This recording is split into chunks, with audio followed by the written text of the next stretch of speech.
Good evening, everyone.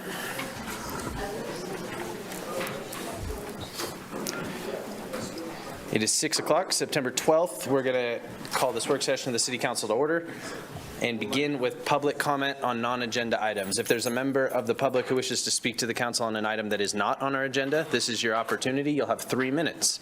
Come forward if you're in the room. Raise your hand if you are on Zoom. And if you're here for an item that's on the agenda, just wait for that item. We'll be right to you. And City Clerk, I've not hopped on the Zoom call yet. Anybody on there? No one raising their hand. Okay, great. We'll go ahead and close that public comment period and hop into the work session. Planning Manager Taney.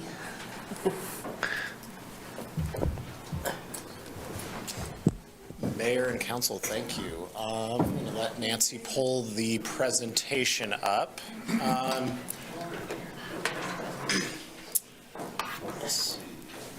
Good. So tonight, after when I was the city manager and I, we were speaking just and felt it was appropriate probably to provide a brief update on where we are at within the city of Laramie related to housing initiatives that some of you have all been involved in different realms throughout really the last 10 years, but more recently probably some more monumental steps that we've taken as a community in the last probably three to 5 years. And so really what we're going to do is this presentation is just going to outline what have we worked on, where are we going, and we just feel like it was important to hit on some of the things that are happening even today as we keep focusing on housing. And so I can't hear. Let me go check with. I will wait. Vice Mayor. Thank you. I'm glad I wasn't the only one.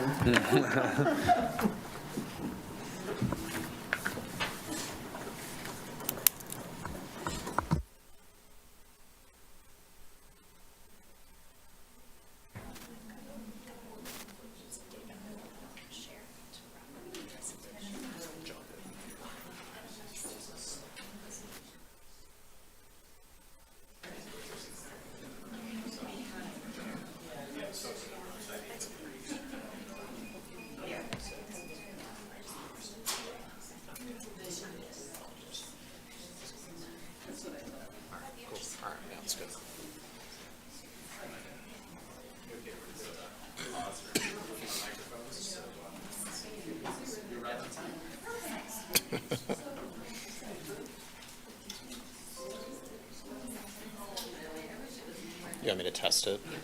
How does that sound? Is that better? Not particularly. Okay, try that one instead. Is this microphone better in the back of the room? Can you all hear me okay? Yeah, thank you.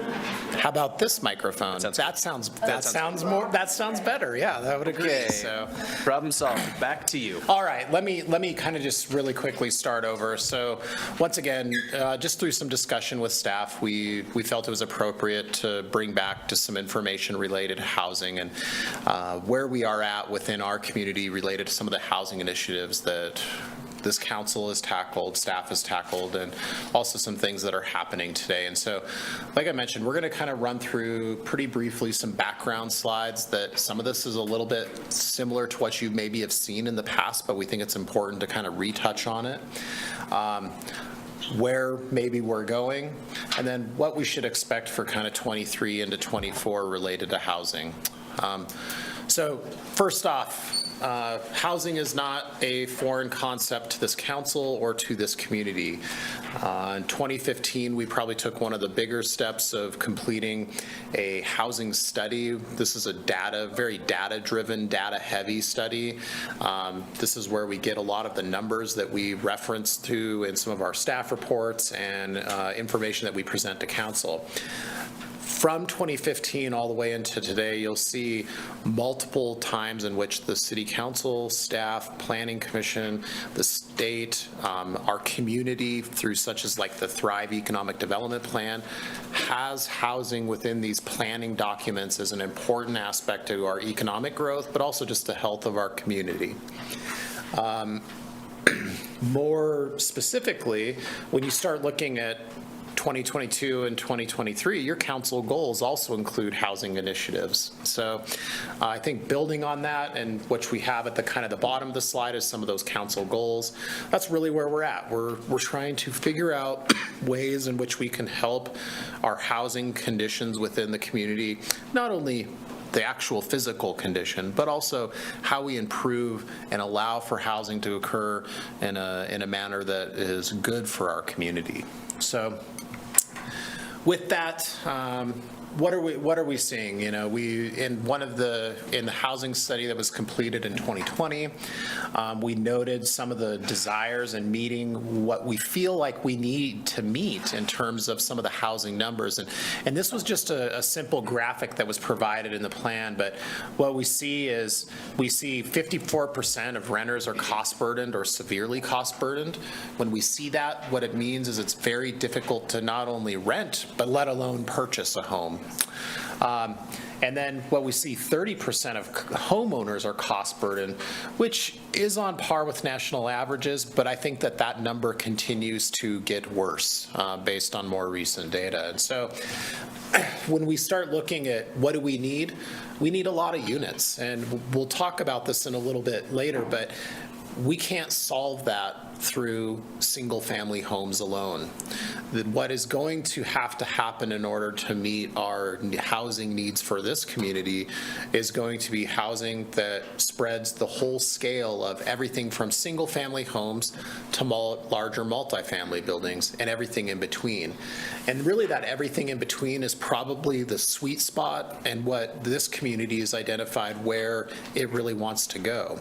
And when I say the middle, we call it the missing middle, and that's think of like a duplex, triplexes, maybe a smaller 8-unit building, not necessarily the 50-unit buildings, but those units that are in the middle, not single family, not large multifamily, but everything in between. So, as I mentioned, in 2020, we did the Laramie code audit, and following in this presentation, I'll have some slides that will talk a little bit more about this. But what this did is this specifically looked at the City of Laramie's code, provided us guidance related to the different zoning districts and where we felt we could really capture that middle missing housing. And that was our multifamily zones, so R2, R3, downtown commercial. And that's what this plan really focused on. And we have now taken many steps towards working on this plan, which I'll talk about a little bit later. The other thing that we identified in the plan was information about what do people really want to see. Through that process and interviews, we found that definitely people want this traditional single-family home. They wanted the options for accessory dwelling units. And so accessory dwelling units, you know, that's the mother-in-law, little mother-in-law bungalow behind your own house, or the small apartment that's maybe attached to your house or behind your house. Triplexes, duplexes, and fourplexes, small apartment buildings, and that's kind of that 6 to 12 units, as you'll see, townhomes and condos. What I point out, and why I mentioned it earlier, is it seems like this community wants to not see the really big apartment buildings, right? But what you'll see is that doesn't mean that you're not going to have apartment style living, just probably on a smaller scale. The last thing, and this came out of the 2015 housing study, but then was reflected in this 2020 study, is remember, we're 4,106 units needed by 2030. That's a lot of units. And like I said, that can't be achieved through single-family housing. It can't. We can't put that many lots out. It's impossible. So, where are we at? What have we done so far? This council, and I would just say that our community at large, has actually taken pretty significant steps towards changing our code so that it promotes housing in a lot of different ways. And so how have we done that? So first off, let's talk pre-2020, which is where that code audit came from and drove a lot of the discussion. We adopted a unified development code. That code put all the development regulations and how you build everything from annexing a property, subdividing a property, and building a property and developing a property all in one place. Easy to find. You go to one location, you follow those standards. That's how you get through the process. Prior to that, it was spread out throughout code. It was very difficult to navigate, even if you were a seasoned developer. Online application process done pre-COVID allowed for developers to submit applications online. Remember, not everybody's from Laramie. We're not seeing all development occur by Laramie people. They don't want to come up here if they're out in Kansas or Denver or Montana. They want to send their applications, do reviews, do meetings online, saves them money, helps us be efficient, get through the process. Publishing schedules, providing predictability. We started developing a timeline for developers to take a look and see how long it takes to get through processes. Now, these timelines are based upon if you submit a good project, not if you don't submit a good project. Difficult projects require multiple reviews and take longer, but this provides some level of predictability so they understand when they should expect comments from the city, how meeting schedules go between the Planning Commission and City Council, as well as potentially any other bodies if it's something like a zoning change, for instance, where it requires 3 meetings in front of City Council and not just 1. And once again, almost all preliminary plats and final plats end up getting approved in our community. We as staff and as our Planning Commission and as our council work with developers to get through the process, to meet the code requirements, to get to a point where they're proposing projects that are successful. And I think that's important to point out because what we find is that we're getting these projects to the end. So what have we done since 2020? One of the first things we tackled was changes to the downtown commercial zoning district. We eliminated some building height restrictions that were kind of complicated and made it difficult to go up in the downtown commercial district. This is our urban area. This is our downtown. We changed our parking requirements for residential development in the downtown commercial districts so that we could promote traditional kind of urban lifestyle living, which is very popular right now and is a segment of the housing that we're trying to capture. And with that, we've completed those things. Those have been passed by this council. They are currently in code. Changes to residential parking requirements. Parking is one of the biggest items noted by the development community that keeps them from being able to develop the right amount of units to make their projects cost effective. What we did is we modified our parking regulations to reduce the amount of parking required for multifamily buildings as well as single-family properties, making it a much more streamlined process, simpler to figure out, even though the process wasn't that complicated. It was math, but most people could figure it out. But what the key is here, this allows for developers and property owners to increase the density, which is better financially for their project, but also it allows them to put projects on a little bit smaller properties, which allows them to be more flexible within maybe what land they have or what lands that are available within our community. We have already seen this in multiple projects be looked at, considered, and known that it's going to help them work on their projects. So we've seen this come, this is working already. Do you want to ask a question? It's not my mayor. And I can wait. Okay. All right. Then I will continue on. Changes to multifamily zoning, R2M, R2, and R3 zoning. We modified setbacks, modified lot widths, and modified the lot size. But the biggest thing that we did here was the way in which our code was written is that it prohibited flexibility in the development, on a development or in a development process to take the number of units that were allowed on the property and allow for flexibility in terms of how they set it up on the property. In the past, really it forced developers into 1 or 2 buildings, versus now it allows the developer flexibility to spread that into really any number of buildings, dependent upon what they're trying to achieve in terms of their development style or the specific property. it didn't change the density or how many units we would allow on the property, but more allowed for flexibility in how the property actually developed. Even though it was not in our 2020 house code audit, one of the things that council asked us to do as we were going through the changes that were found in the R2, R2M, and R3 zoning districts said, why not apply these in the R1 zoning district? So staff worked on that as we were finishing up the multifamily zoning districts and brought similar changes to our setbacks, lot width, and lot size. Another major thing that we did here through that process was we developed the accessory dwelling unit process. This allows for a legal way for someone in a single-family zoning district to add a unit on their property to have essentially this accessory dwelling unit.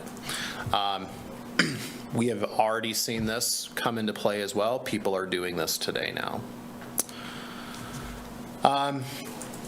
We then did some other things that were not necessarily code related, but related to the processes that we often deal with in terms of housing. And so one, the rental housing standards, the council developed the rental housing standards that were adopted.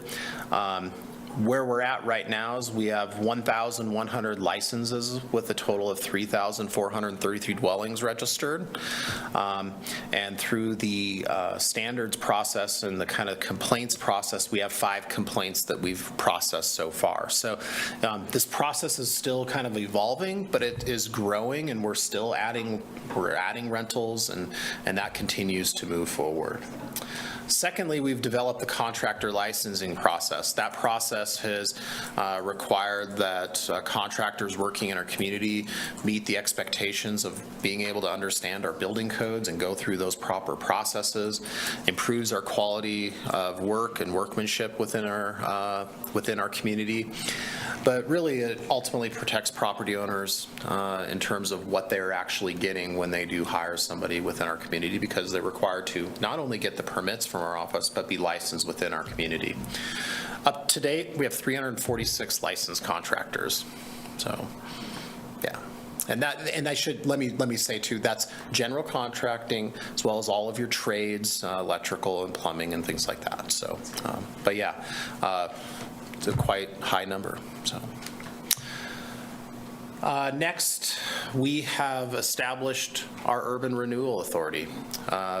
We have just kicked off in the last month a series of meetings where that agency has started meeting.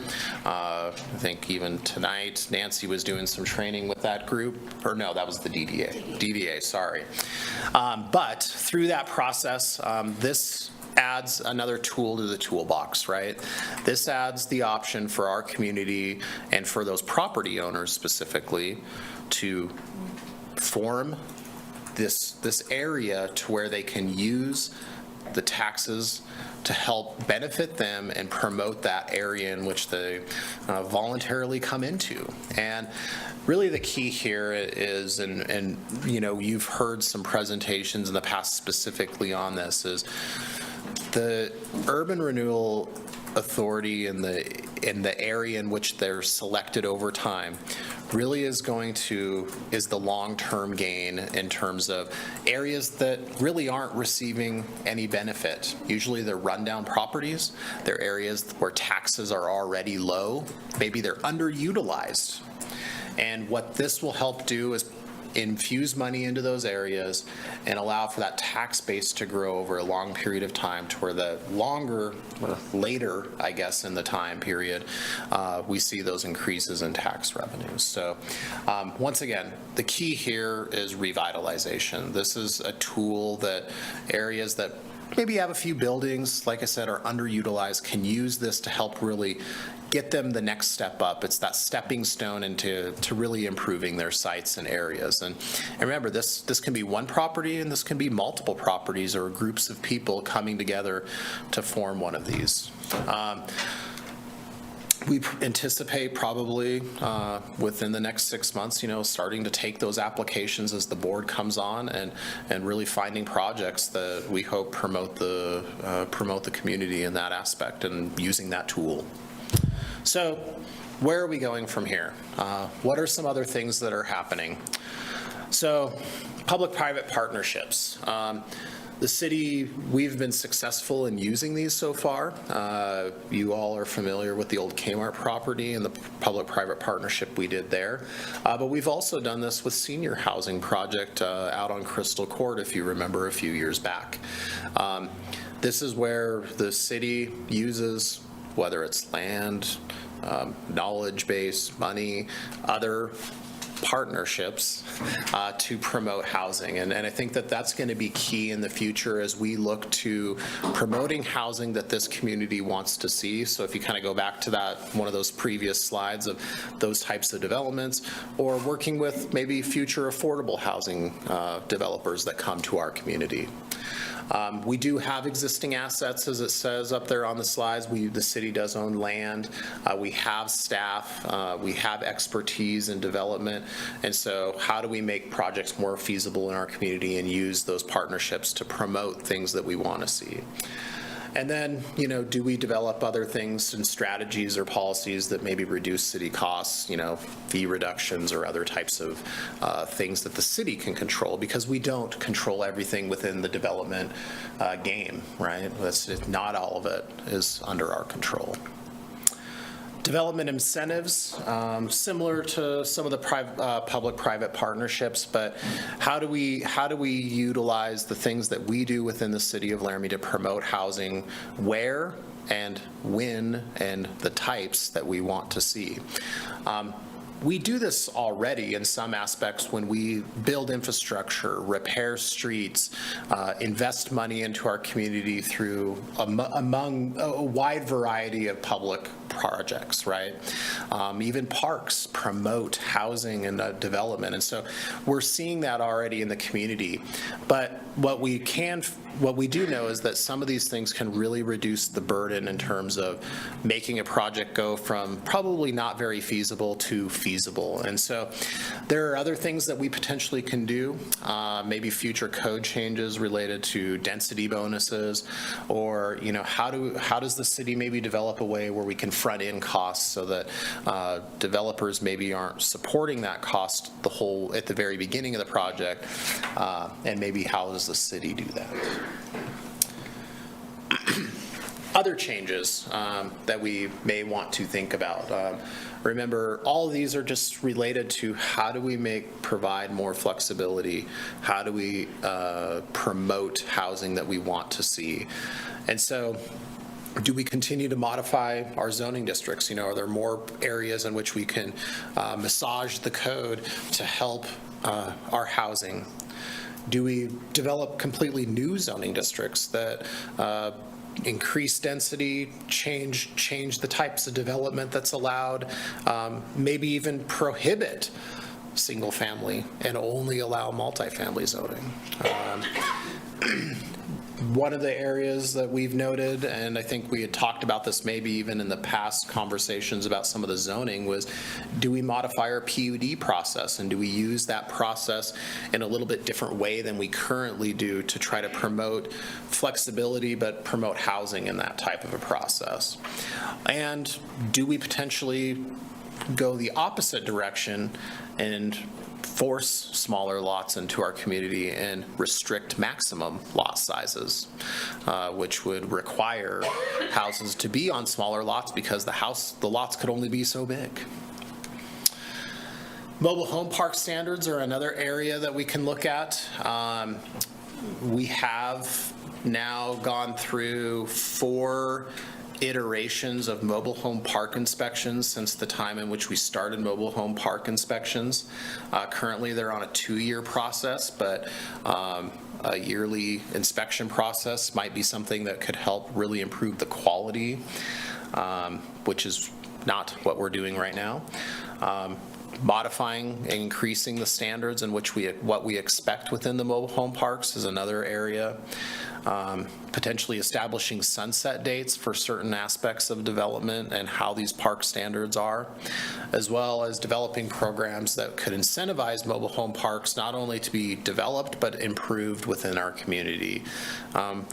They're not a common thing that we're seeing asked for within our community, and we're not seeing a lot of changes in the existing ones that we have. So another item that I want to touch on is actually an initiative that is occurring at the state level, and it's a group that is working with the Wyoming Business Council. That they're called the Harvard Growth Lab, and they are working on addressing Wyoming's housing challenges is kind of what it talks about in their documentation. And you may hear this name, Harvard Growth Lab, but you may also hear this other thing called Pathways to Prosperity. And Pathways to Prosperity is simply the document that they are developing that kind of outlines a lot of information. The Harvard Growth Lab is the actual group working with the Wyoming Business Council on this initiative. And what are they doing? These kind of 4 bullet points is kind of really what they're focusing on. And so they're trying to understand housing in the state of Wyoming. They're trying to figure out what housing constraints there are within our state and how that affects us as an economy within the state. They're trying to identify those key problems behind Wyoming housing constraints and regulations that are associated with them, specifically insufficient investment in arterial infrastructure. And then they are proposing suggested policy changes potentially at the state level and maybe at local levels to try to promote housing. And so on this next slide, these are some of the things that they have started to talk about within the state of Wyoming. And some of these things may shock you a little bit. So what are we hearing? The governor and Wyoming Business Council is looking at trying to figure out how to fund arterial infrastructure. These are like water lines, sewer lines, roads. As you noted in one of my previous slides, this is one of the larger areas in which the development community finds increases cost and makes their projects more difficult to do. Potentially eliminating minimum lot sizes, setbacks, and FARs, which are floor area ratios, is something we don't use in our community. We've eliminated those, and we've never really had them. Increasing building heights, so that's something we've already done, especially in the DC zoning district. Also, our other zoning districts actually are very favorable to that. We don't care too much about people going up, even in our residential zones. Eliminating aesthetic standards like building materials and landscaping, simply just getting rid of them. Reducing or eliminating parking requirements, something you all have tackled already. Eliminating zoning entirely, not even having any type of zoning. Eliminating residential protest provisions related to zoning and housing project approvals. This is something that they've looked at to try to reduce the unpredictability in terms of the public's input late into the process versus earlier on. And that's kind of leads into the next point, which is front-loading public hearings. How do you try to get public comment and public input early in the process versus at a meeting in which you're making a final decision on one meeting, makes it difficult. Allowing for non-adjacent annexation of property into the city. Currently, state statute requires the property be contiguous to city limits. If that was to change, that would allow for us to leapfrog and essentially go to properties that actually want to develop in a city fashion, which sometimes is limited if the property owner between you and the city doesn't want to develop. And then finally, unifying certification of all tradespeople statewide.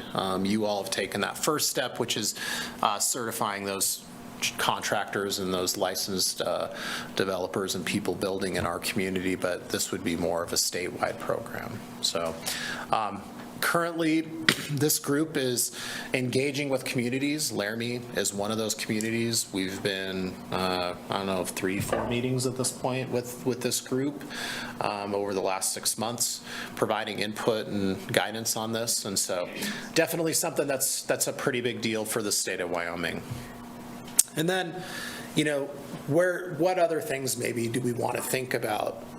Do we develop inclusionary zoning requirements where we require affordable housing in developments? This would require change at the state level, as the state has prohibited this ability for localities to do this. Do we change codes for more density? Do we look at land banking programs where we protect lands and try to increase the availability of property for affordable housing, or for maybe even market rate housing or other types of housing that we need? Do we increase review times and make them go faster to help the development process? Do we modify our infrastructure standards to reduce development costs in some fashion? Do we modify our plant investment fees based upon the lot sizes or the number of units, or do we provide flexibility in the different fee structures that we have within our community? What other development barriers can we reduce? How do we look at those? West Laramie being one of them, when we've got areas where there are dirt roads and insufficient infrastructure, those properties are further behind in being able to do things like subdivide and develop. And then do we maybe develop infill standards where there are these properties that are undeveloped, maybe more internal to the community? Do we somehow modify our codes to promote development in those areas? Those are often a benefit to our community because the infrastructure is already there, we're already serving it, the police already drive by, the fire department's already serving the area, and so by increasing the housing in those areas, is very little impact on the community at large. So with that, I know that was a lot of information, but we wanted to provide that kind of update and summary of kind of where we at. I will say, in knowing what other communities in the state are doing, we are ahead of the game in so many areas, which is extremely helpful. But what we're finding is that not only in our state, but in the whole country, this is a topic that everybody is talking about. And so being ahead of the game is definitely a better place than being way behind. So I think Janine has a couple slides that she is going to run through in terms of some data, and I'm going to turn it over to her. Thank you, Mr. Taney, City Manager.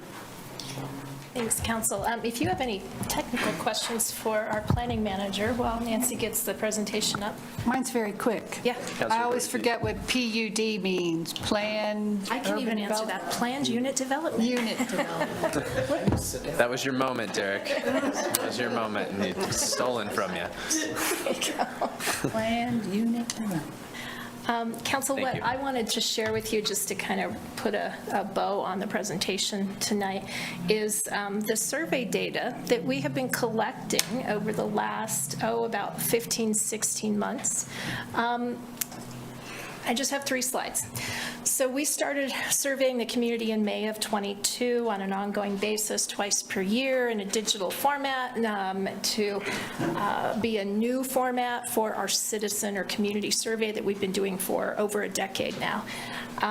The new platform allows us to do some cool calculations and cross-tabulations that maybe weren't as nimble for us to accomplish when we had the paper-based survey. So I wanted to show you what our digital survey, looking back to May of '22 to current, this last data collection ending July 31st of '23, so about a month ago.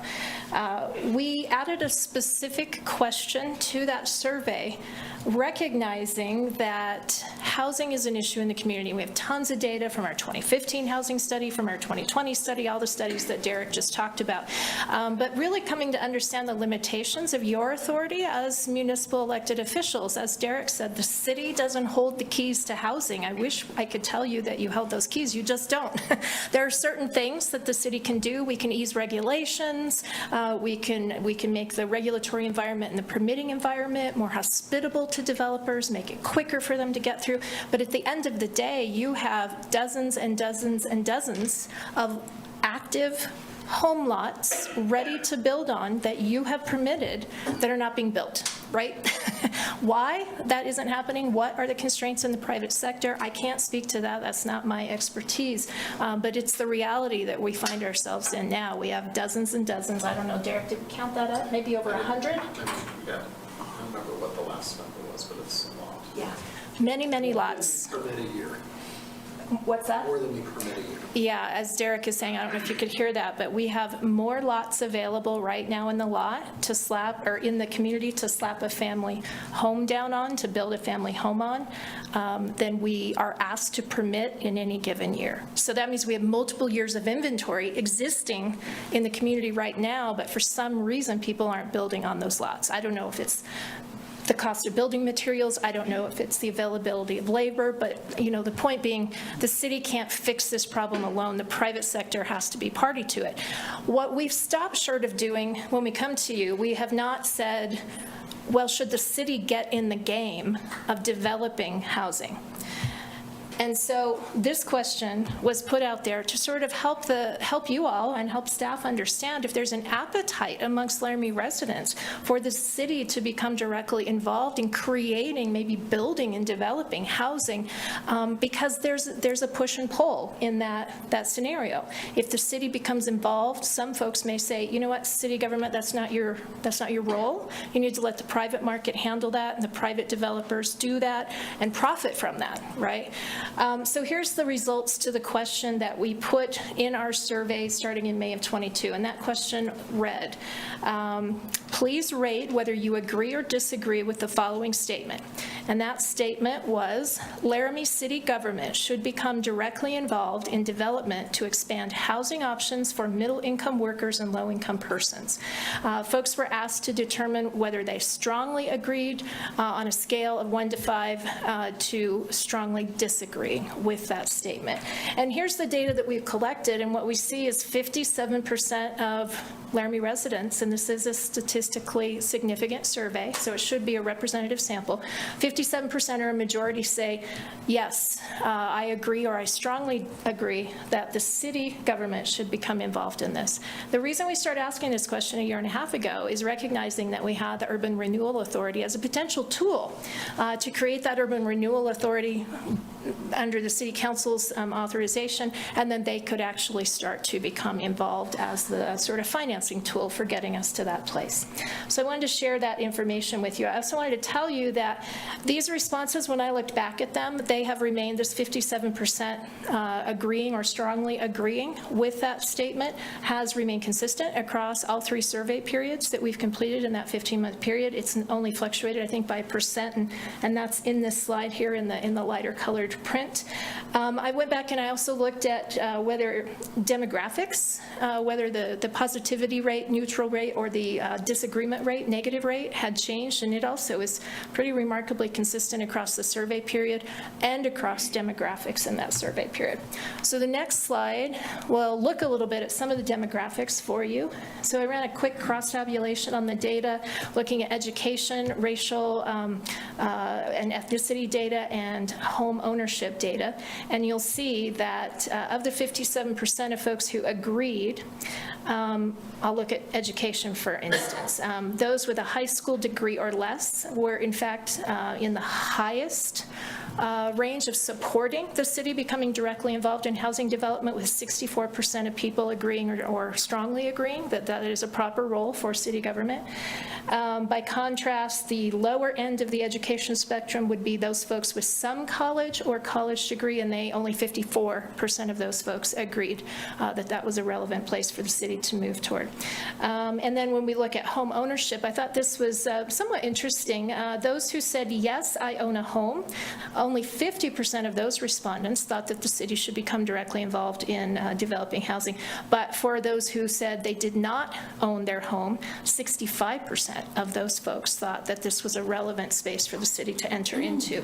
And across all demographics, the percentage positive was a minimum of 50% of your respondents said, yes, this is a relevant place for the city to go, and up to 65% being the highest number who said that. Over on the right-hand side of your screen, I just shared with you, this is the word cloud, which is kind of a cool new fad in survey data.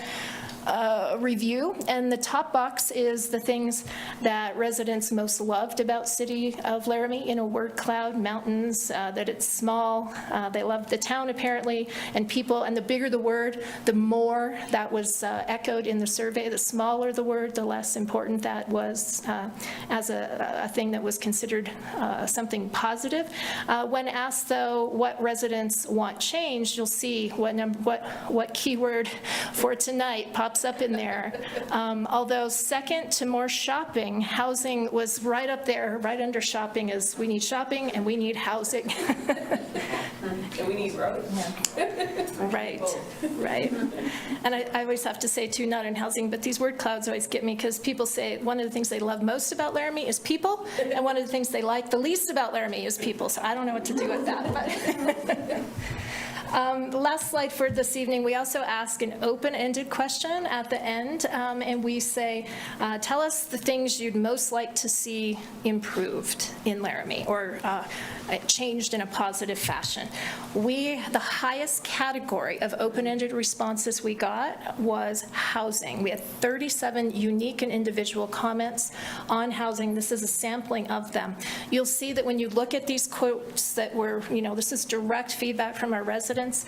It touches on all of the three aspects of housing, the way I look at it, and I'll share that with you. People told us we need more quantity, we need more housing. People told us we need better quality, not just quantity, but we need better quality housing. And the third piece of housing, when I think of it, is typologies. And they said, we want more housing options, more types of housing to choose from. And I know these aren't easy to read, but I'll read a few of them to you if I can actually make this bigger for myself. This person said, well, the easy one is the person who said, rent is too damn high. Just cut to the chase. So that's about the cost of housing, right? Another person said, housing cost and quality management. We hear this echoed over and over. The quality of our housing is not really the quality level that people are seeking, whether they're renting or they're purchasing. Our housing study from 2015 said that. This most recent data from the last 15 months continues to shore up that point. We want more housing options. We want accessory dwelling units. We want single-family homes. We want apartment living. We want mobile homes, perhaps. We want different types of housing at better price points and higher quality. More options. So that's what we found, and I guess I'd be happy to stand for any questions. Just to put in perspective these 37 comments on housing, the next highest number of comments we received in any one category was 20 comments, and that was about roads and bike paths. So 20 compared to 37 that were specifically saying housing is something I'd like to see improve or change. Thank you, City Manager.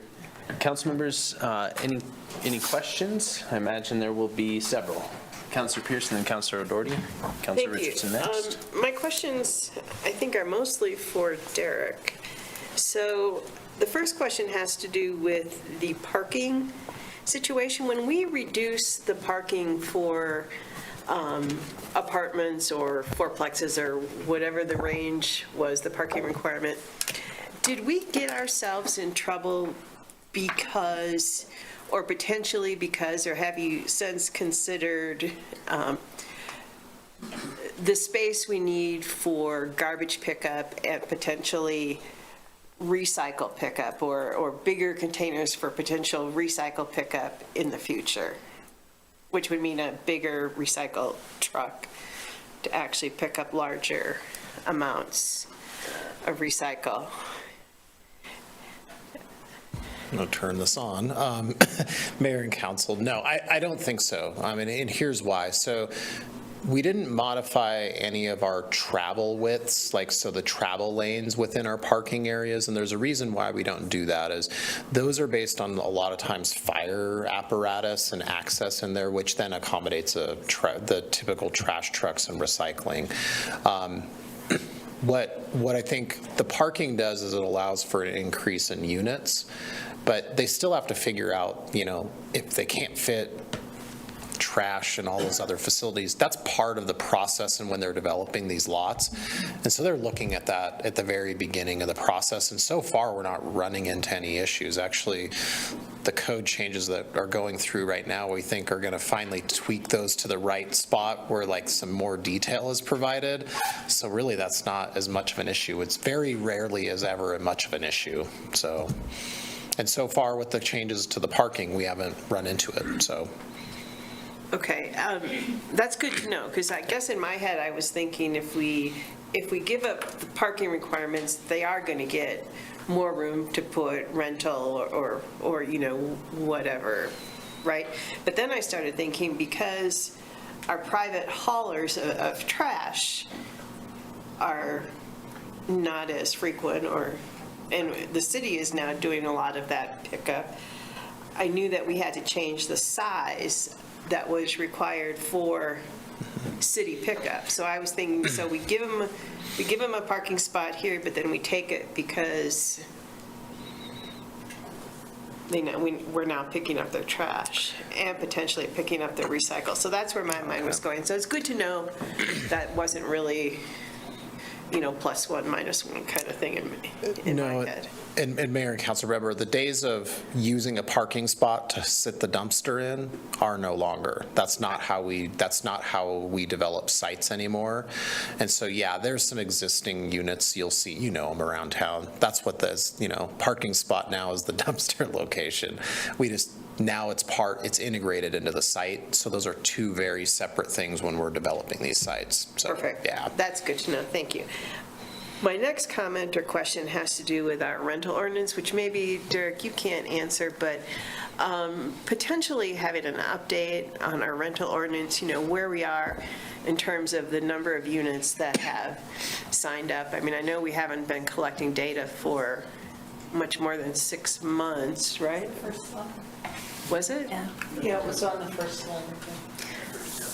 Through you, Mayor, Council, as Nancy pulls that up, we did cite that here. We have over 1,000 units registered. I would note for you, we are tracking all of our rental licenses and registrations, and we are publishing them sort of in real time on a sort of weekly update basis for the public on our website. So that should be available to any council member at any time. So what percentage are we at in terms of all. what we think our guess of the actual dwellings? So 1,100 of 3,400 dwellings? Yeah. So we're about a third? I can't read it. Can you Yeah, read it? 3,400. Yeah, thank you. So it's like a third-ish, yeah. Yeah, we're about at a third. Okay, And as sorry. you know, oh, I'm sorry, Council, we only started the ordinance active enforcement on January 1st, as you know. So we're at about a third. We have a long way to go. In fact, I had a conversation with a fairly large multifamily complex owner today who said, I didn't know anything about this. Did you direct mail, you know? But the problem is we don't have a definitive mailing list, right? Because we don't license or have any list of where these properties are. So we're actually building that list of property owners in real time with the ordinance here. And while we've done tons of public outreach, public information, press releases, all of that, it's just going to take time to reach everybody. Okay, and then my last comment has to do with standards for mobile home parks. So, yes, maybe review and update and potentially increase. Thanks. Thank you, Councilor Pierce. Councilor O'Doherty? I want to push back a little on that because the improvements being made in mobile home parks here have been on the backs of the people living in the mobile homes, and some really heinous behaviors by out-of-state mobile home park owners, like telling people now you can't have a dog, or you have to take down the fence, or you have to get rid of the hitch. So I think we have to really tread lightly there because they're already being bought by out-of-state firms that are requiring things of their tenants that are impossible for people to deal with. So, you know, even if you don't like the look of something, you know, we want to protect the people living in there, but not, I mean. Right, and I'm mostly talking about health and safety standards of the home itself. Yeah. So I was wondering, I can't remember when we did all those code changes, can a person live in a commercial zone besides downtown? So like an artist studio. Could the artist live in their studio if it's in a commercial district?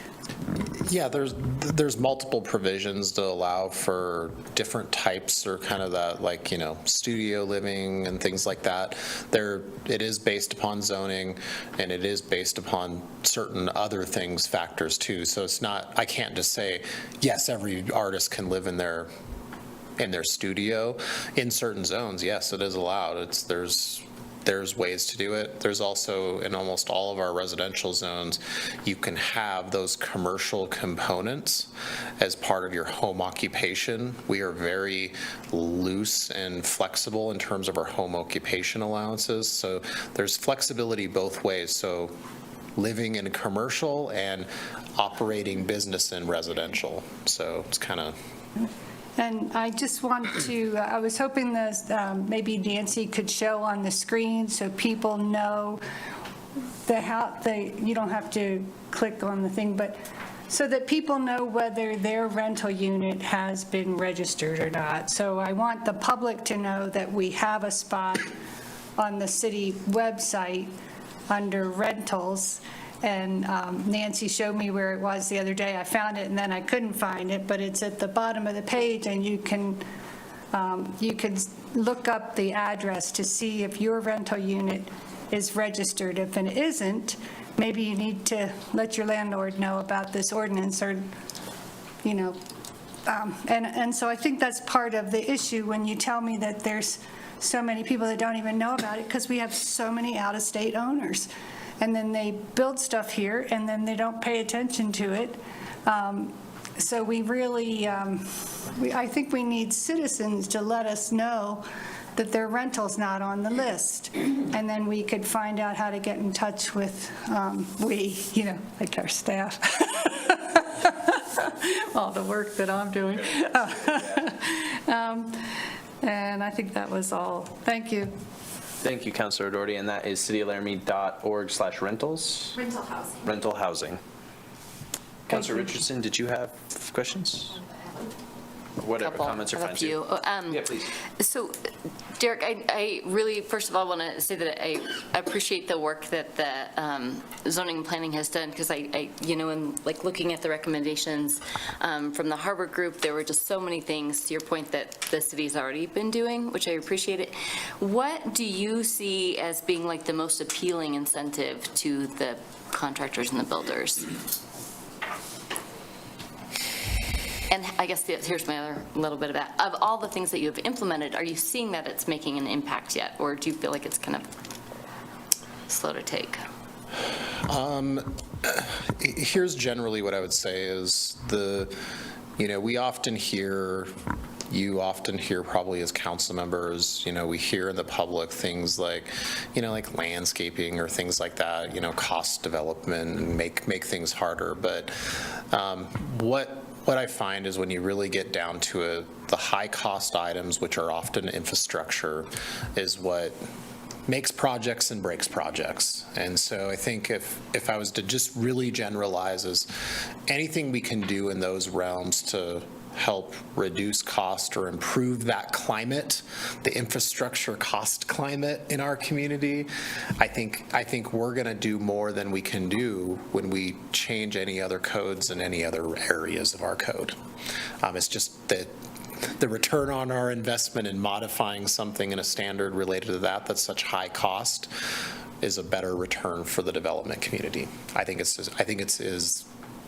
that straightforward in terms of usually cost drives these business decisions. That's what development is. It's a business decision. And related to our code changes, where the lot sizes, parking, definitely are two areas I think that we're seeing things already happening, and I feel like we're starting to make headway.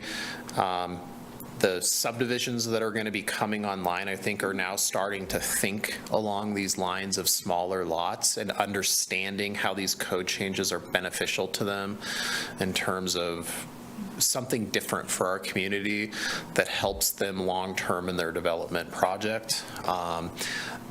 We've seen the accessory dwelling unit process go well and people adding those throughout the community. Not tons, but I mean, we're slowly chipping away in that kind of area, but definitely like the lot sizes and the parking. The parking really has opened the door to developers contacting our office and really evaluating new sites that at one point, for whatever reason, they weren't evaluating, and that seems to be important to them. And so. And I just have one comment, the idea of city becoming more directly involved in development, I would say I'm very in favor of. I would love to see us utilize the lots of land that we have in innovative ways that address housing and address affordable housing and housing that's affordable, both things. So just that addition. Thank you, Councillor Richardson. Councillor Newman?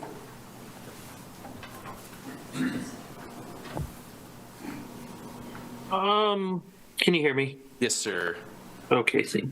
I guess, I don't know if this is a question or a comment. Probably both, I guess. So with the parking regulations that has changed, do we think that's going to cause a parking problem on the streets that we already have to deal with? Do we have any data that would kind of put in perspective how much more like on-street parking that would be required if we look at changing the parking even more? Council Member Newman, I mean, we don't really have any data that's going to help me give you like a yes or no to that, unfortunately. I think that where we're at right now, I think we need to see how some of those development projects go to kind of get a better feel of, are we seeing that that's been right sized for our community, or did we, miss the mark, or can we go lower?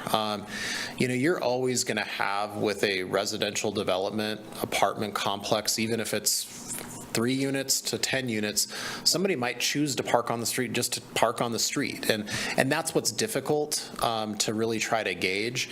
But I think the numbers where we're at right now, I think are flexible enough to allow for these developments to consider properties and try development. But I don't think it's also really hugely impacting the surrounding areas, because we do allow on-street parking and people can park on the street. So I think we'll have to kind of wait and see on that. I think one of the things that I at least told you as a council when we were making a lot of these changes, some of this we have to see how it affects our community, and we have to be willing to maybe take these steps, but also be willing to allow us as staff to come back to you and go, this is working or this is not working. And I think that's what is important in this for us. Let us monitor these things and really see how well they are working, and maybe we can go further, or maybe we need to pull back in certain areas. So, any more questions, Councillor Newman? I have a comment. Please. So I have 2 comments. First comment, I would be okay with the city looking at building.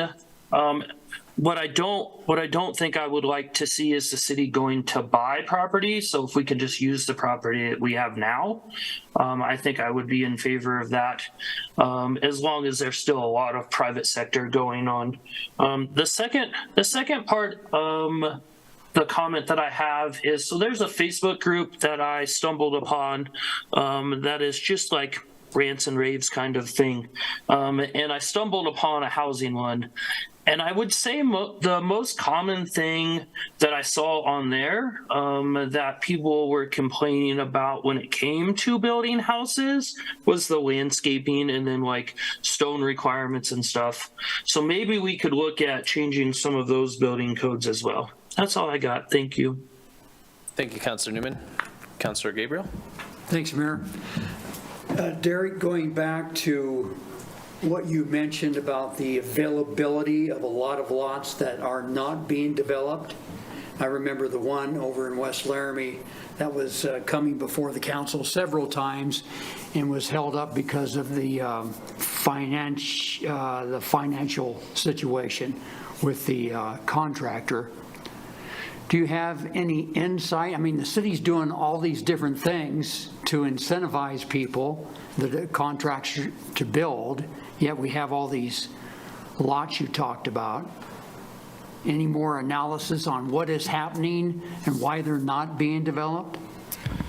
I mean, I think the city manager hit on it right, is we only hold so many keys. The reality is, I mean, the economics just of our, right now in the United States, I mean, high interest rates slow housing down. I mean, high building costs or high building material costs slow housing down. I mean, so I think it's just so many, there's so many facets of this, and I think that that's what's really difficult for us on our side of things here is, you know, we try to adjust our codes and things and try to make that climate better within our community, but also too, there's lots of things that are way out of our control. And I mean, and I think that's what we're seeing on the other side of things, is all these things that are not in our control affecting whether a house gets built or an addition gets done, or if our community gets tax credits for affordable housing or grants, and all the number of things that we try to do that eventually gets us to the point of having more housing in our community. So, Any other questions, Councillor? Good. Anybody else? Councillor Doherty, please. I think one thing that would help that you all know better than I do, but those arterial, the infrastructure that's just not in the development, but just next to it, and then the developers feel like, well, I shouldn't have to pay for that, but then the city can't afford it. So if we can get help from the state or the feds to help us with some of that, like the bridge that has to go across Spring Creek or the light that has to be put in, I think that would help bring down the cost and help a lot. Do you think? Or are we talking about something else? It'll help. Yeah, thanks. City Manager, please. Mayor, I just offer to your comment, Councilor Doherty, you know, this is my 20th year with the city, not as city manager, but with this organization. And I think Derek's been here just as long. But in my capacity as city manager, I have had more discussions with developers about the cost of infrastructure adjacent to and into their developments than any other conversation. You know, people talk to the planning office about a myriad of things, but by the time it rolls up to my office, that's the issue. They're saying, I can't afford to build the street. I can't afford to extend the water main. I can't afford the traffic light that's required because we're going to have, you know, 4,000 more people living in this part of town. So it's huge. It's certainly well beyond their ability to afford it and to make their project profitable in the long run. Thank you, City Manager. Assistant City Manager, please. Yeah, if I could add to that, I think one of the things that under Janine's leadership that's important to remember is, you know, we're about to finish up North Side Water Tank and North Side Outfall, which is huge trunk infrastructure that this community's invested in through state loan revolving fund grants and other items that's going to provide trunk infrastructure and development as we go up over the hill to the north. So, I mean, I feel like sometimes that we get focused on that we're not doing enough or we're not doing some stuff, but I want council to realize that staff and Janine's leadership, Derek, engineering, we have all been working forward on providing these options, and it's important to remember that. So. Thank you, Assistant City Manager. Councilor Richardson? I would love to learn a little bit more about these front-end cost models that you mentioned, Derek, to see if there's something, because we don't have the funding to necessarily cover these things, but are there some things that could be done on that front end that might be more beneficial? Great, thank you. Anyone else? Councilor Pierce, please. Yeah, thanks. I really appreciate two members of our legislative group in the House being here tonight and hearing this discussion. So thank you very much for being here. I would echo that. Thank you both. I have a few questions, if I could, right here at the end. So, you know, I think there was a bit of a conversation about mobile home parks. I think the acute issue, Director Taney, you said something like, we're not seeing a lot of changes. And so I think that misses one piece, and that was just that ownership has changed significantly. And I think that is, while it maybe doesn't change the the sort of like necessarily the, I guess what I would say is it changes the quality of life for residents significantly. And that's, I don't know what the city can do about that. But I think it should be, in front of us. I think we should all be paying attention to it and hearing those stories, because some of them are quite bleak.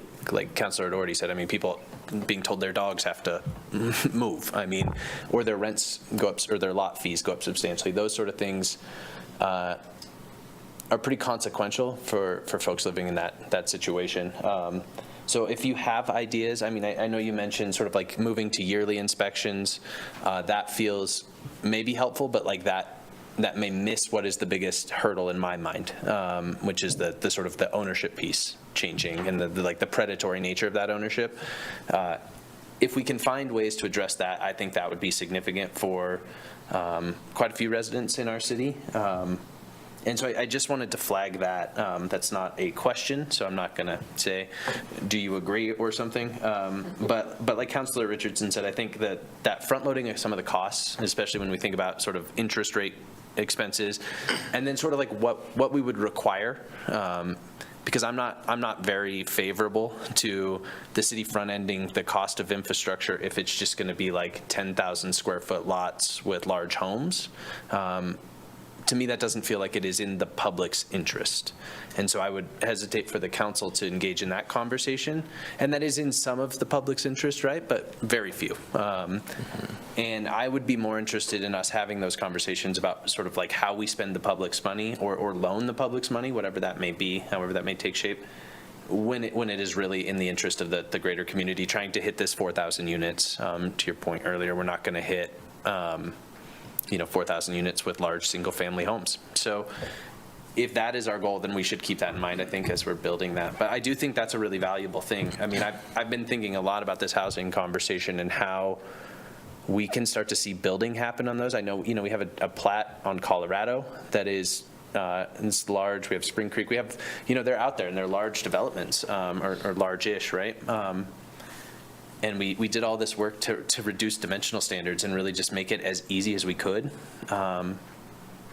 And we're just not seeing the building happen for, who knows why. Probably a million different little reasons, right? But I think if we start looking there, that might be the spot, like trying to figure out how we can get things started. I don't know where else to go with it from here.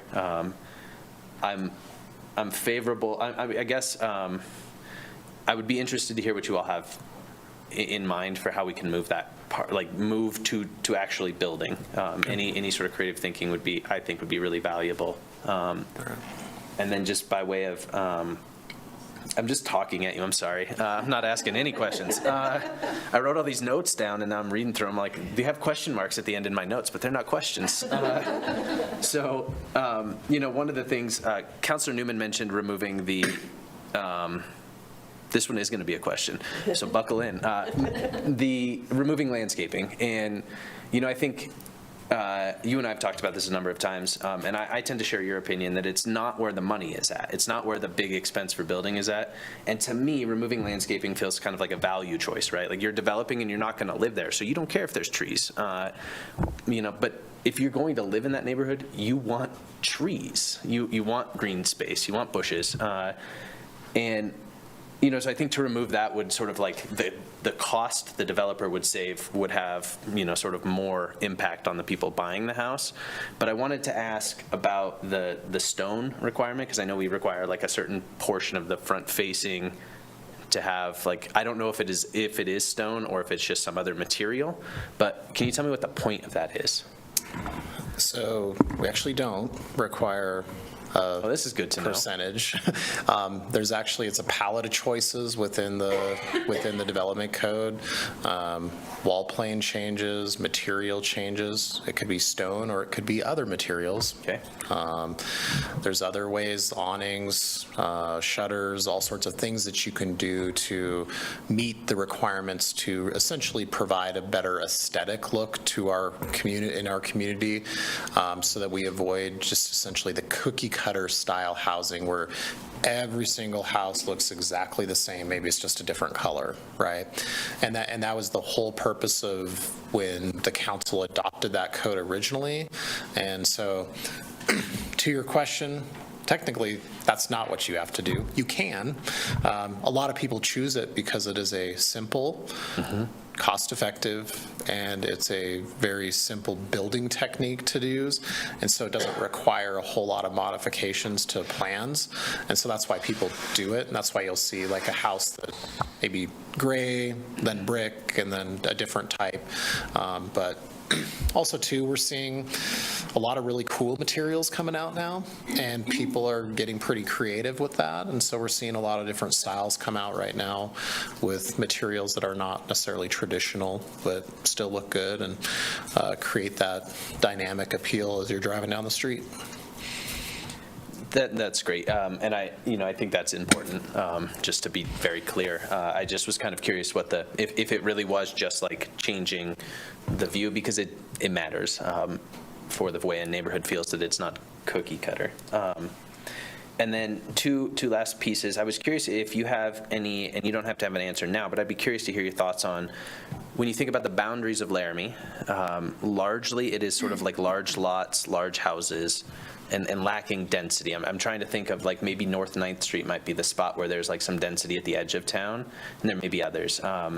But it seems hard to like go back to density. Like, you sort of like density seems to like fade as you leave the university in downtown, and you get like less and less density. And I would be curious if you would have any ideas on how we might sort of like re-densify, yep, I'm going to use that, in some direction. There are places that make a lot of sense. Like Sears Sky Park to me is a place that it makes a lot of sense for us to start trying to build in some density, because the use of that space may be well suited for density. North 4th Street is another one, but I don't know if there are strategies that the city can be involved with here that may increase that density as you move out, because I would hate for us to sort of like unintentionally lock ourselves into rural residential. Yeah, Mayor and Council, so two things. One, you've taken quite a few steps in your lot sizes and the modifications in your multifamily zoning districts to allow for the existing built city, even those areas on the edge that may seem not as dense as maybe some of the core areas of our community, to densify. It is a real word. Thank you. And that makes me feel better. That's good. And number two, you've taken another second huge step, which was you adopted your Laramie Area Growth Plan less than 2 months ago, which doesn't do what a lot of communities do, which is just says, as we get further out, we're just going to go bigger lots, and it's just going to get more rural. You and this community, in conjunction with Albany County, said, no, we're not going to do that.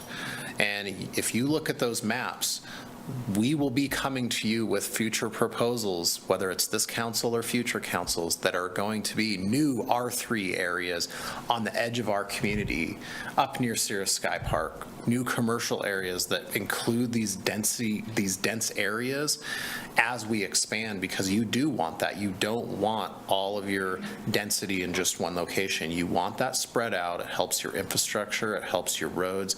It helps schools. It helps your community. It helps the distribution of all the things that a city provides, from police to parks. That is what's reflected in your growth plan. And as we see proposals come forward, that's where this council will have that decision-making to be able to say, no, we need this density out here, because you probably will hear from those people that live on those edges of those communities where it's single-family homes and larger lots, that this density doesn't belong there. And I think we've made that decision through that planning adoption in the city and the county, that that's not where we're going to go. Those might be hard conversations, but those are going to be conversations I think we need to have if we're going to really take housing seriously. Yeah, I sure appreciate that. And I would be interested to know, as we start doing that, if there's ways that we can facilitate that more dense development, right? Because even if it's R3, you could still build single family, right? So finding a way for us to just maybe add more carrots to that conversation for developers, I think would be helpful. And then this is not a question, but I really liked your idea about infill, promoting infill in some way. I feel like that is the lowest hanging fruit and the highest value to the city. I mean, it puts folks into developed neighborhoods. like you said, infrastructure and all of these like sort of service costs don't really change. So to me, that feels like where we should really lean the hardest, because it's going to be lower cost for us, full stop. And it seems like we could give the most away in those conversations. And they exist all over town. So, so thank you. I appreciate this whole conversation and both of your help on it. City Manager, and then we'll go to you, Vice Mayor. Thank you, Mayor. I just wanted to touch base on one of the things that you had just mentioned, and that is, I think what you said was that if, as a council or as an elected official, if you are going to put public money toward, maybe it's, key infrastructure or toward housing development directly, as we've talked about, that there are value decisions, right? It's using the public's money to get housing, but maybe you want to get certain types of housing or certain guarantees of affordability or something like that. Did I hear you right? Yeah, I think that just for clarity, the sort of like value choice, I was talking about the landscaping requirements and like the values of the developer, but you're right still. Yeah, just wanted to be clear. So one thing I wanted to mention, because I imagine that probably many council members feel similarly, and as you know, we've negotiated over the years, typically with our land that we own, and to Councilor Newman's point about us purchasing land, I wish we were the city who was wealthy enough to purchase land to build up. Unfortunately, Councilor Newman, I doubt we'll have the resources to do that, but we do fortunately have land assets up at the Turner Tract, which, as you know, we've used that land to incentivize development, like for the Legacy Senior Housing Project up there and other areas.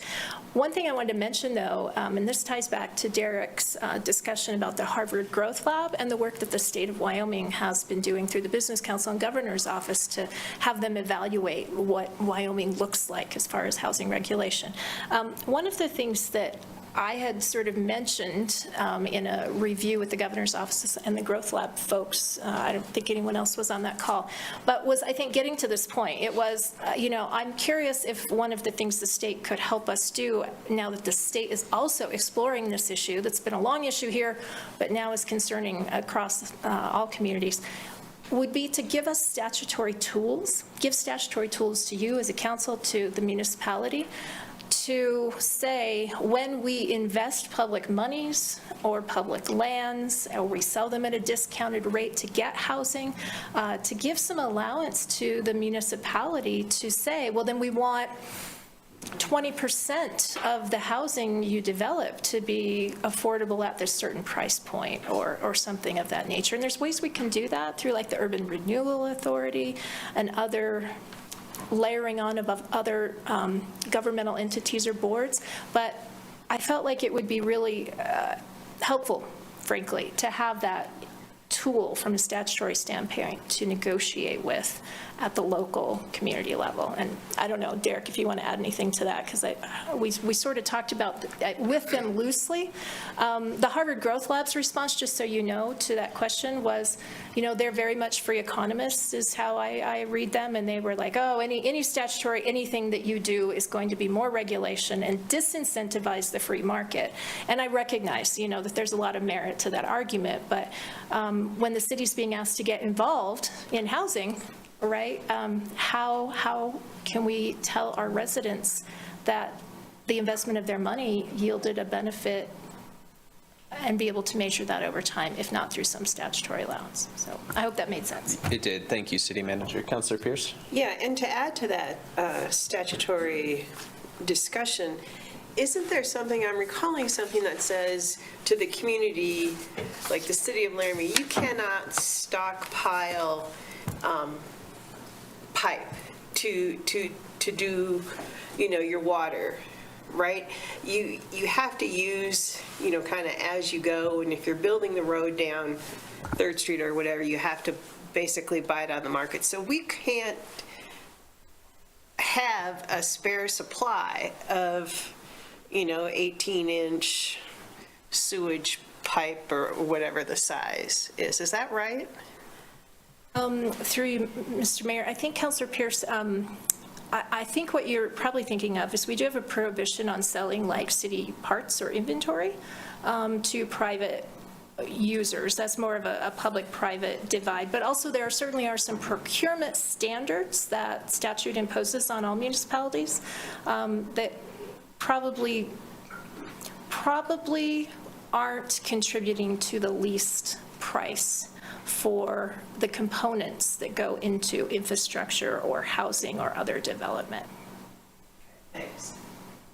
Thank you, Councilor. Vice Mayor? Just a comment, when we're looking at the value of landscape, I think we need to consider also our incorporation of environmental planning into our housing development, and that the landscape then contributes to our goals to reduce carbon, as well as to control potential flooding and water runoff, et cetera. So it's beyond aesthetic that I'd like for us to view that as a key or core environmental piece to the planning. That's it. Thank you, Vice Mayor. All right, council members, I'm going to go to the public on this because I know there are many folks here to speak with us, and they've been very patient with us asking a lot of questions. So I don't see Mr. Kriebel, but he is first on the list. If you happen to be on Zoom with a different name, go ahead and raise your hand. Norbert Kriebel. Okay.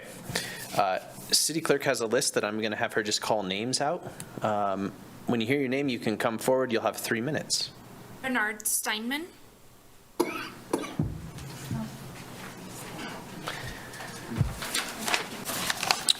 Mr. Mayor and City Council, thank you for this opportunity.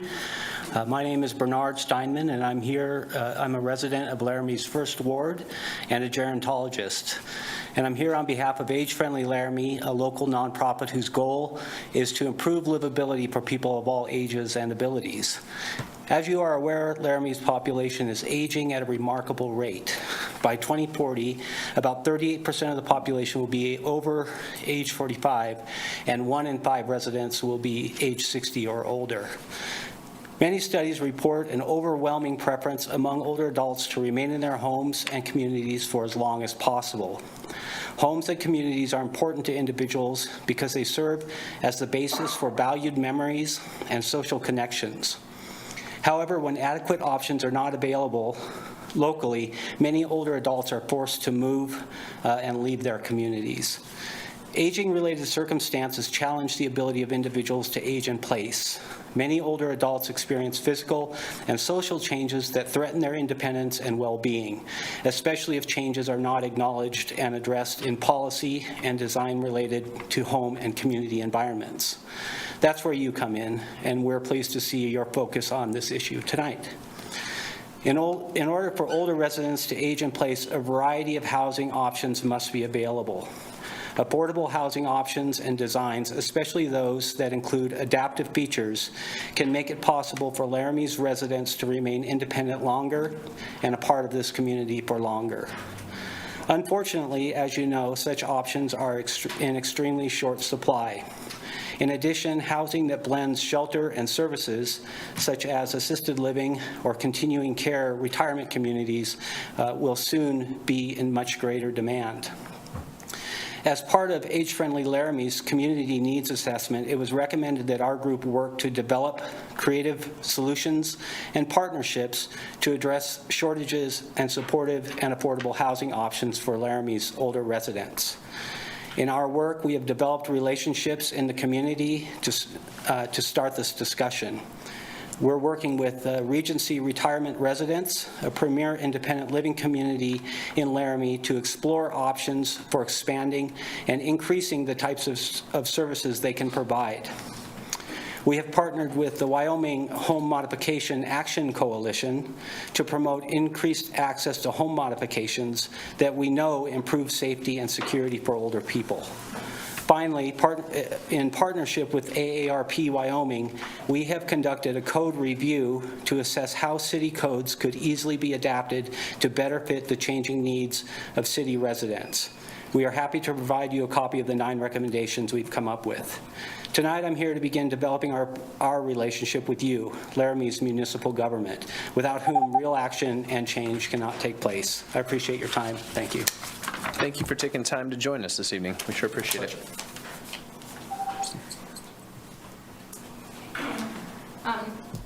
Christine Koss. Welcome, Christine. Thank you, Mr. Mayor and City Council. I am from the Regency Retirement Residence of Laramie. I have a couple residents with me tonight, and we are hoping to move towards a building. I heard that tonight. We are an independent living retirement facility, and we are looking to add on an assisted living wing. Nowhere in Laramie is there a facility that can graduate care for seniors from independent on into assisted. We want to afford seniors to stay together with their families and loved ones. This is really heartbreaking to watch as people have to move away from their spouses or move out of this town for this kind of care. We do have the space on our land. Although we are not low income, we are very, very affordable income for seniors.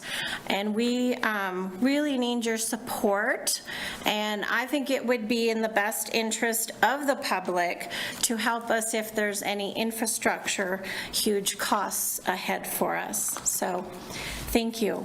Thank you, Christine.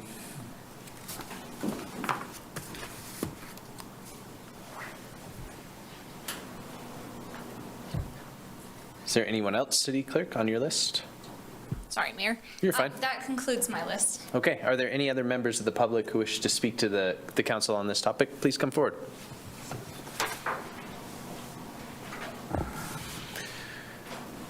Before you begin, we'll just need your name for the record. Elizabeth Hall. Thank you. So I live in one of these mobile home communities, and I just wanted to take the time to express to you some of my concerns. I appreciate that you guys are, as a city council, are invested in looking into this, but I do have some concerns. So I'm not sure if you guys, as a council, or even people in the community are aware, but mobile homes and HUD homes actually depreciate similar to trucks and cars. So when I do improvements inside my home or outside my home, it doesn't really matter. When I do it outside my home, I'm improving somebody else's space, and I am making sure that they have more money in their pockets. The other issue that I'd like to bring to you for mobile homes to be aware of is that we are having some intrusive companies coming into the state of Wyoming, and they are poaching on mobile home owners. I own my property, but I don't own the property that my house sits on. Due to regulations, I am unable to move my house to a city lot. It's classified as a HUD home, and due to city regulations, I cannot move it within city limits. I can only move it outside of city limits. Some of these restrictions are horrifying, and they're heartbreaking because my lot rent continues to increase, and that puts my family at risk of becoming homeless. I'm not okay with that, and I need you guys as a city and as a council to understand these are the positions that we are all put in, and I'm not the only one. There's a lot of us renters in my community. I have plenty of people who are retired or disabled, so they are on fixed incomes. When rent increases, when we are forced to pay for our own utilities, when this is what was affordable for me at the time, that's huge. That cuts into my kids, what I can afford for my kids and my family. And then also being dictated on what I can do with my own property. I have to abide by their rules, otherwise they threaten me with an eviction notice. If I get too loud, they will threaten me with an eviction notice. They don't care about Laramie, and I need you guys as a city and as a council to care and stand up for Laramie residents, please. Ms. Hall, thank you for taking time to join us. I really appreciate it. Thank you. Are there any other members of the public who wish to speak to council? Representative Provenza, please.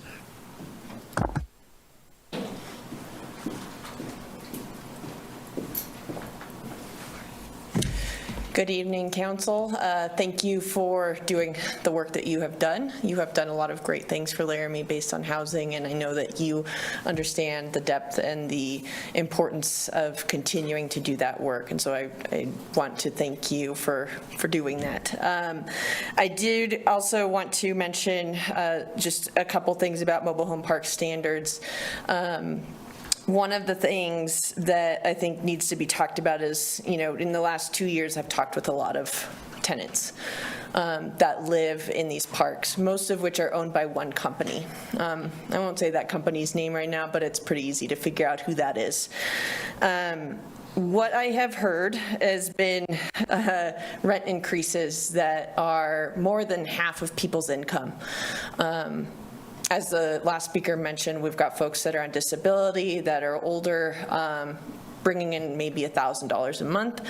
This is essentially their last place that they can go. And the rent has increased in the last 2 years, in some places from $350 to over $600. And they're looking at having rent being increased $100 more come January 1st. I'm also hearing from many tenants that they are overcharging for utilities or even the use of the utility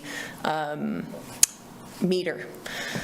That doesn't fit under the Public Service Commission.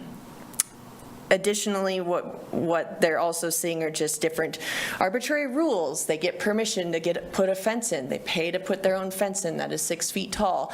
And then they're told, oh, it can only be 4 feet tall and you're gonna have to take it out right now or we're going to evict you.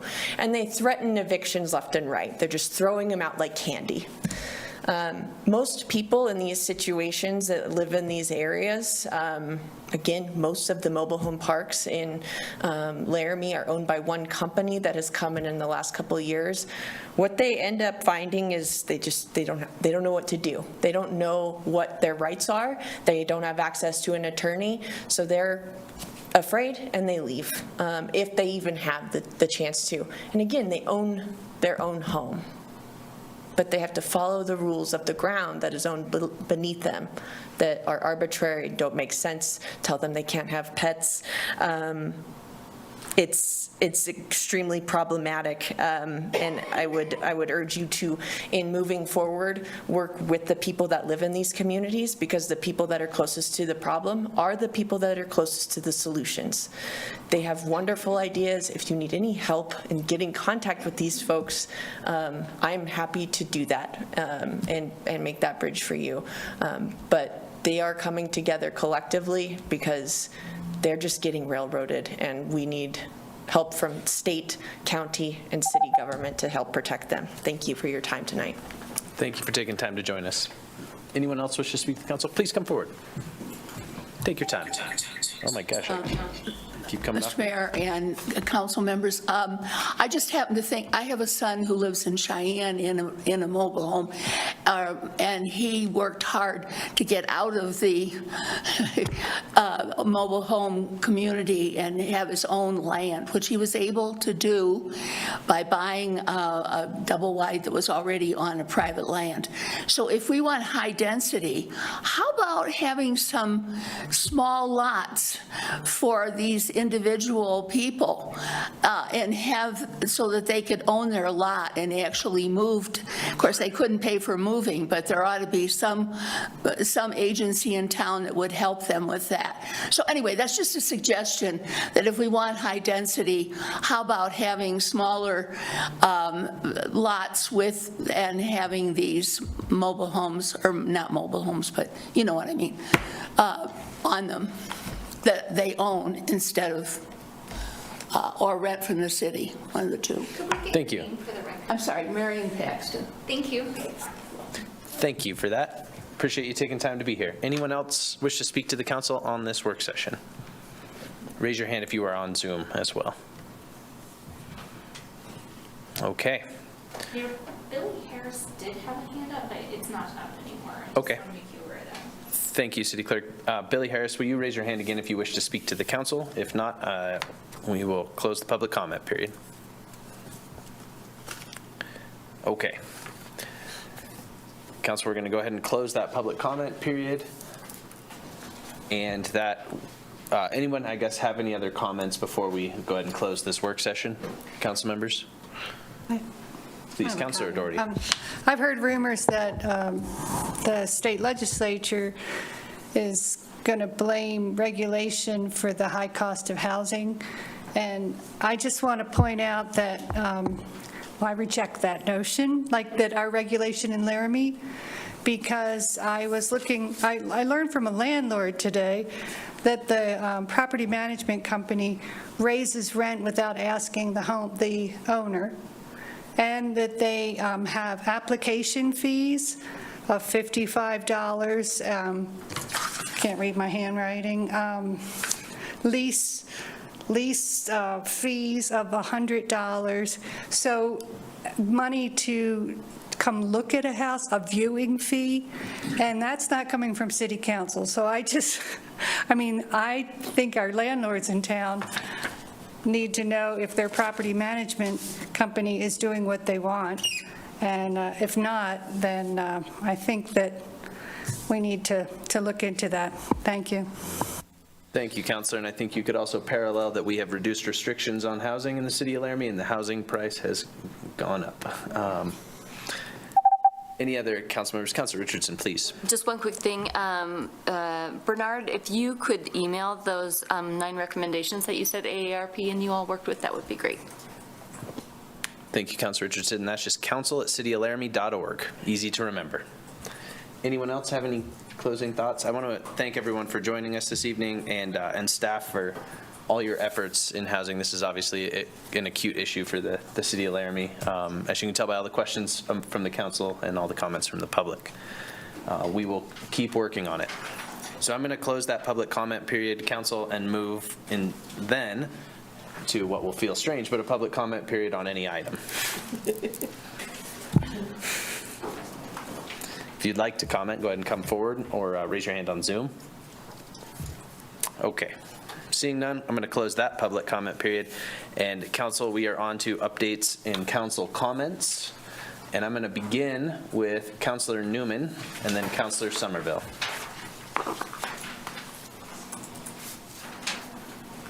Councilor Newman, any updates or comments? If you're speaking, you're on Zoom or on mute. How about now? There you are. Yay. So just wanted to update about the youth council. Had the first meeting, set who the officers were. We do have a walk coming up that I urge council members, if you can come to, and the public to meet these young students who want to take part in city government. So that's my update. Thank you, Councilor Newman. When is that walk? Do you know off the top of your head? I know we received an email, but Saturday morning at 10. Thank you, everyone. Yep, that. Great. All right. Councilor Somerville? Thanks, Mayor. Just to update the council on the urban renewal group, they have met and elected officers. Former council member Fred Schmeckel is the new chairman of the group. They're moving forward by doing a couple of meetings where they're training and a tabletop exercise to just familiarize everybody with the process and the rules and how that goes forward before they dive in and start getting some work done. Really impressed by the attendance and the enthusiasm from the members that were appointed on that board. So they're off to a good start. Thank you, Councilor. Councilor Doherty? The Laramie Advisory Commission on Disabilities met last week. They want to work on the Awareness for Disability Employment Month in October, Deaf Awareness Week, and of course the topic that always comes up is snow removal. And we were wondering if perhaps we could talk to the landscaping companies and explain about not just shoveling to the end of the property and leaving piles of snow. I'm not sure the best way to do that, but if we could, if anybody knows people, or maybe we just look up all of the companies and start calling as a council, or, and we'd love to get the Snow Angels thing started, and not sure how to go about that. Thanks, that's it. Thank you, Councillor Doherty. Councillor Shumway? Thank you, Your Honor. I attended the urban renewal initial meeting where they elected their officers, and as Councillor Somerville indicated, they have elected their officers. They are very anxious to get to work. They're doing some training and getting ready to implement whatever they can. Also, I attended the Laramie Youth Council, which Councillor Newman indicated. They also elected their officers and had training from our city clerk.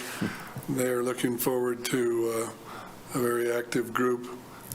And as mentioned, they're going to be walking at this Saturday.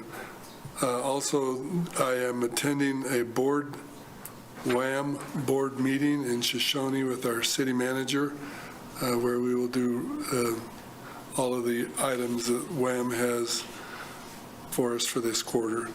That's all. Thank you, Councillor Shumway, and as always, thank you for serving on the WAM board, and you as well, City Manager. Sure appreciate it. Councillor Pierce? Yeah, so I sat in on the last couple of planning commission meetings. So I've got a couple items that will certainly be coming our direction soon. There is a new development happening on the corner of 30th and Harney, and a lot of the folks that were in the audience that night were very concerned about the drainage. Yeah, right, as is a common topic for those of us here on council. They also got a presentation by the billboards, the signs, I'm not sure if I'm going to pronounce this right, but Laramie signs. And then last night we talked about vault toilets, and that was, I won't want to say it was necessarily a close vote. We had one absent, I think, and if Derek were here, he'd help me out, and we're going to get the update when we get the minutes, but I think it was 4 yeses and 2 nos and 1 absent. So anyway, a couple considerations with those vault toilets that I didn't know about was having to do with who actually controls when they're to be cleaned and you know, it does the inspection and all that kind of stuff. And there seems to be a little bit of understanding or misunderstanding on who actually does that. So I suspect we'll get that sorted out by the time we get it here at council. But someone was saying it was the Wyoming Department of Environmental Quality, and then someone else was saying it was the county. So I think Planning Commission, the last thing they were told was the county. So I'm not sure. So Janine, we're going to need to know that. And maybe I missed it last night, but anyway, because one of the members, Jake Schneider, he's an engineer, and he was citing Chapter 25 out of the DEQ has like no design requirements for a vault toilet. So anyway, so yeah, I think we're going to have a lot of discussion on it. And then they've got a couple of text amendments and some modified language coming forward, as well as we've been kind of keeping up on some of the things. But that's it for me. Aaron, one more thing. Aaron and I are going to be doing the Ranch Advisory Committee interviews in a couple weeks. So that's coming up soon, and that's it. Thank you, Councillor Pierce. I just have one. I attended the 2023 Buddy Walk at Washington Park this weekend, which is the walk for families who have Down syndrome in the family, and it was maybe the most uplifting event I have ever been to as the mayor. So I just wanted to share with you all. Senator Barrasso spoke at the event. He has apparently spoken at every one since he took office. But he was in town. It's put on by the ARC. They're the sort of like primary group that supports it, but a ton of community members and organizations support it, and it is a really pretty great event. So show up next year. Vice Mayor? Most of my meetings are upcoming, but I did want to say the mayor and I attended the graduation of 4 firefighters who had just completed academy, and that also was extremely uplifting to be there, and it amazes me how much people appreciate our presence, so. Thank you, Vice Mayor. Councilor Richardson? Just a few updates. Laramie Public Art Coalition had their last meeting, and they shared, I know that Pat had asked what design was chosen for outside of City Hall, and I don't know if y'all remember the moose, the big moose, but it's going to be more colorful. Alpaca is doing just a ton of work everywhere. I am at some point going to pitch an idea more further. They painted bathrooms up at Vitaboo, and now I want them for every bathroom in town. They look great. And then Trey Sherwood and I, Main Street Director, met with a bunch of city staff who are tackling all the mess on 3rd Street, and they were just really receptive to ideas that Trey had and are going to try to help navigate traffic a little more to get downtown. But I would just request, if you are on social media and you see any posts that come out from the city or from Main Street, to share those, because we're trying to really help educate the public as to where to go and what's happening. And we also learned of some really interesting things that are being pulled from the street, and pipes that are wrapped in numerous things, and it's amazing. So that is I think that is about it on my updates. So. Thank you, Councilor Richardson. Councilor Gabriel? The Vice Mayor, Councilor Pierce, and I will be interviewing candidates for the Police Advisory Board in the next 2 nights. We have some outstanding candidates, and so we will go through those interviews in the next couple of days and have a recommendation to council for our first meeting in October. So we would like to thank the City Clerk's office for putting together all of the questions and the matrix that we have to follow, and then trying to get all these people scheduled. So thank you very much for that. We look forward to meetings here tomorrow and Thursday. That's all I have. If I could just say, Please. The HR director helped with the rubrics, so. Thank you, City Clerk. How many applicants did we get? 19. 19, Councilor Newman. That is the most of any board as long as I've been on council. Councilor Shumway? Mayor, I want to mention that at 10 o'clock on Monday, 9/11, right outside of City Hall, we had our fire department out here with one of our fire trucks that almost touched the sky. It was just a very inspirational remembrance, and I think we should never forget that 9/11.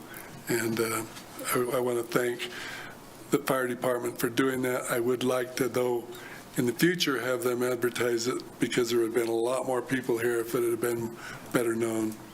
Yeah, I was just driving by accident. And Wasn't that amazing? It was pretty impressive, yeah. Yeah. Great. Thank you. I appreciate that, Councilor Shumway. All right, Council, we're going to move on then to just the agenda review real quick before we get going. You'll see we just have a couple proclamations and public hearings right off the start, and you'll pretty short consent agenda things. But if you have any questions, I guess I'm just going to turn that over now. If you have questions about consent, please let me know. Okay. On to the regular agenda. This first one is just for the Plenty project, Project Jupiter. Yeah. And then any other questions? Todd Fieser would tell you that item 12 is we are starting at the very hardest spot on Spring Creek Trail, doing the hardest thing first. So it should get easier from there, and hopefully a little cheaper. And this Ridgeline Estates is what Councilor Pierce talked about from Planning Commission. Is that Ridgeline? Is that Yeah. 30th and Yep. Harney? Yeah, a lot of folks upset about the drainage. And City Manager, I was going to ask, on item 14, are you planning to send an email to council? Is that where we landed on all of that? Yes, likely at the end of this week. Thank you. Council members, you will receive an email on item 14. at the end of the week, as you just heard. Any other questions? Some code cleanup, and then the trash receptacles, second reading. Okay. Thank you, everyone. We are adjourned for the evening. Thanks.